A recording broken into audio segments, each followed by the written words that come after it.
Hello viewers, आज के video में हम देखने वाले हैं न्यू ईयर 2025 में स्टूडेंट को ऐसी कौन सी 5 चीज़ें छोड़ देनी चाहिए जिससे कि उनका भविष्य उज्जवल हो और नया साल उनके लिए बहुत ही अच्छा, सुखद और उज्जवल बने। तो शुरू करते हैं और इसके साथ ही गोल्स फॉर स्टूडेंट की बातें भी हम करेंगे कि स्टूडेंट को अपने लिए क्या क्या गोल्स मतलब लक्ष्य बना लेने चाहिए, और इससे संबंधित वीडियो भी चैनल पर आएंगे। आपकी यदि कोई समस्या भी हो तो आप कमेंट करके बता सकते हो। तो शुरू करते हैं ऐसी 5 चीजें जो नए साल में स्टूडेंट को छोड़ देनी चाहिए। वेरी इंपॉर्टेंट है, ये 5 चीजें आपको छोड़ ही देनी चाहिए नए साल में। तो शुरू करते हैं, पहली चीज कौन सी है? तो इसमें सबसे पहला है असफल होने का डर छोड़ दो। ठीक है, असफल होने के डर से ही बहुत से स्टूडेंट मेहनत करना ही छोड़ देते हैं। कारण यह है कि वो सोचते हैं कि हमने शुरू से पढ़ाई नहीं करी, अब हम 1 महीने में क्या कर लेंगे, हम तो फेल ही होने वाले हैं। यही असफल होने का डर होता है, और यह डर जब तक मन में होगा आप अपनी कोशिश भी नहीं करते हो। इसलिए असफल होने का डर अपने मन से निकाल दो, और असफल होने का डर यदि आप निकाल दोगे तो सफलता आपको जरूर मिलेगी। और यदि आप ये चैनल लगत देख रहे हो तो इसमें क्लास 9th और 10th की तो संपूर्ण तैयारी हो रही है। क्लास 11th और 12th की तैयारी भी exam study and learning channel पर होगी, जो कि नीचे डिस्क्रिप्शन में दे रखा है। यदि आप यह देख रहे हो दोनों ही चैनल, तो आप फेल नहीं हो सकते हो। फेल होने का डर अपने मन से निकाल दीजिए।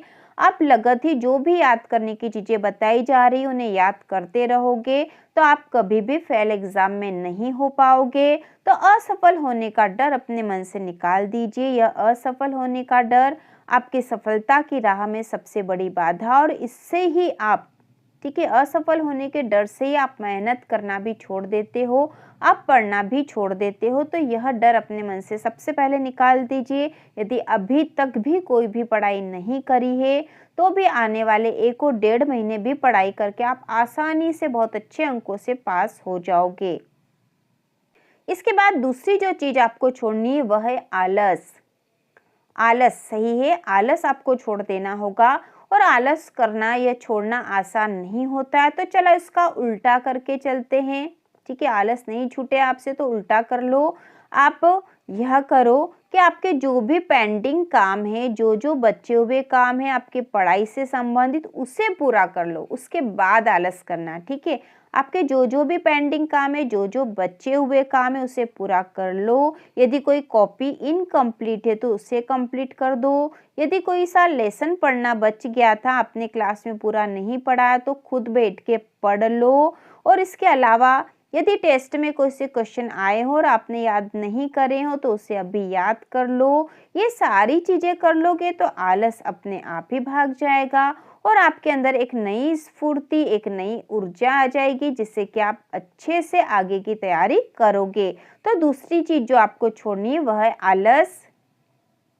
इसके बाद तीसरे नंबर पे आता है मोबाइल देखने में अपना ज्यादा समय लगाना। तो यह आज के समय की सबसे बड़ी समस्या है कि हम मोबाइल देखने में ही अपना ज्यादा समय लगा देते हैं, वह हमसे छूटता ही नहीं है।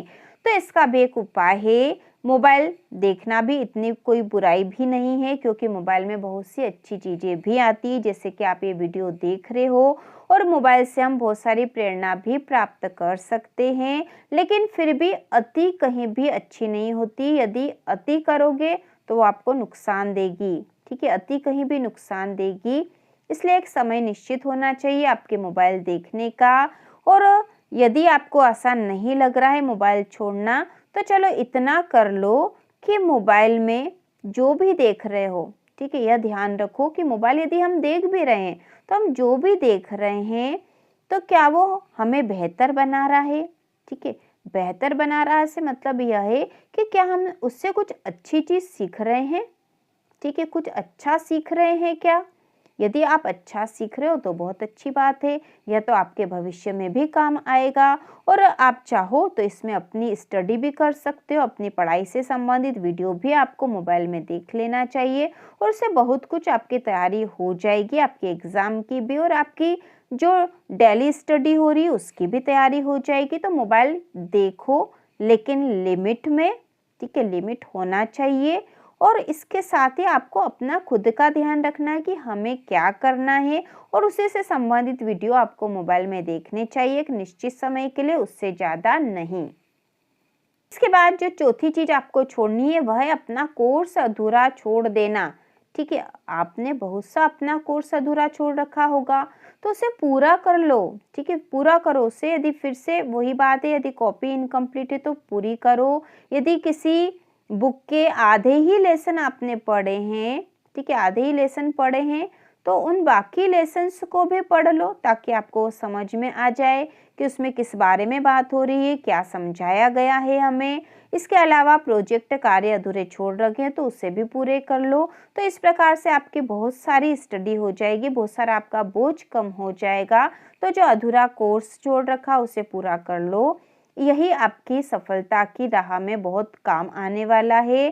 तो आज ही यदि कोई सा भी अधूरा कोर्स है तो उसे हमें पूरा कर लेना है। और यदि इससे संबंधित कोई वीडियो भी चाहिए तो आप कमेंट करके पूछ सकते हो। इसके बाद पांचवी चीज जो छोड़नी है और सबसे इम्पोर्टेंट है, सबसे इम्पोर्टेंट स्टूडेंट्स के लिए वेरी इम्पोर्टेंट है कि आप यदि अपना टाइम टेबल नहीं बनाया है, अभी तक आपने अपना टाइम टेबल यदि नहीं बनाना वाली जो बात है वह छोड़ दो। अपना टाइम टेबल बनाओ। ठीक है, अपना टाइम टेबल नहीं बनाना, और इससे यदि आप अपना टाइम टेबल नहीं बनाते हो तो आप सक्सेस नहीं हो सकते हो, सक्सेस आपको नहीं मिलेगी। टाइम टेबल तो आपको बनाना ही पड़ेगा।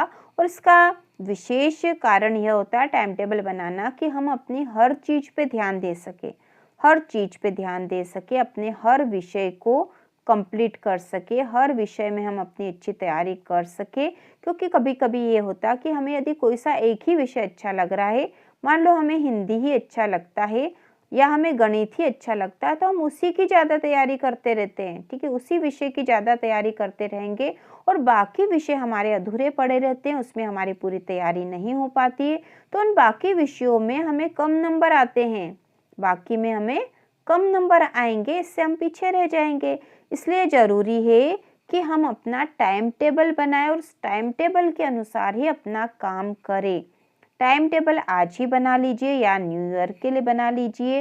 हो सकता है टाइम टेबल में कभी कभी आप पूरे उस टाइम टेबल के अनुसार ना चल पाओ, किसी किसी दिन आपके टाइम टेबल में कुछ ऊपर नीचे हो जाएगा।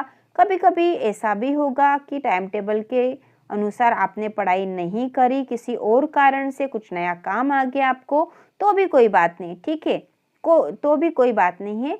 जैसे अगला समय मिले अगले दिन से वापस से अपने रूटीन पे आ जाओ।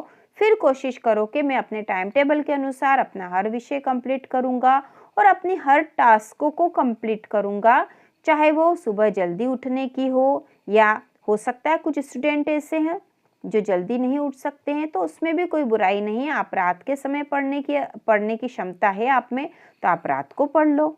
ठीक है, पढ़ना जरूरी है। आप या तो सुबह जल्दी उठ के पढ़ लो या रात को पढ़ लो, दोनों ही स्थिति ठीक है। जरूरी यह है कि हमारी स्टडी पूरी होनी चाहिए और हमारी नींद भी पूरी होनी चाहिए। तो दोनों ही चीज़ें पूरी हो जाए तो आप रात को भी पढ़ सकते हो या सुबह जल्दी उठ के भी पढ़ सकते हो। अपना टाइम टेबल उस अनुसार बनाओ कि आपके शरीर की आवश्यकता के अनुसार, जो आपकी हैबिट है वह उसके अनुसार बनाओ, क्योंकि उसके अनुसार आप नहीं बनाओगे तो आप उसको कंप्लीट भी नहीं कर पाओगे। तो इस प्रकार से आपको टाइम टेबल बना लो और उसके अनुसार पढ़ो। और अभी यह बहुत ज़रूरी है क्योंकि एग्ज़ाम्स आने वाली है और एग्ज़ाम्स के पहले पहले कोर्स कंप्लीट करना है, इंपॉर्टेंट क्वेश्चन तैयार कर लेने हैं। और इम्पोर्टेंट क्वेश्चन तो इस चैनल पर आ ही रहे हैं, अपनी तैयारी आप आसानी से कर लोगे तो आपके लिए ज़्यादा कठिन नहीं होगा। तो इस प्रकार से पांचवी जो चीज़ थी जो आपको छोड़ देनी है वह है कि टाइम टेबल नहीं बनाने की आदत आज ही छोड़ दो और न्यू ईयर से नया टाइम टेबल बनाकर अपनी स्टडी करो। तो इस प्रकार से हमने ऐसी 5 हैबिट्स देख लिए जो आपको छोड़ देनी चाहिए। इसके अलावा भी जो वीडियो आने वाले हैं उसमें स्टूडेंट के लिए न्यू ईयर के जो गोल्स है वह बताए जाएंगे। इसके अलावा भी आप क्या देखना चाहते हो वह भी आप कमेंट करके बता सकते हो। तो इसी प्रकार के और वीडियो देखने के लिए चैनल को सब्सक्राइब कीजिए।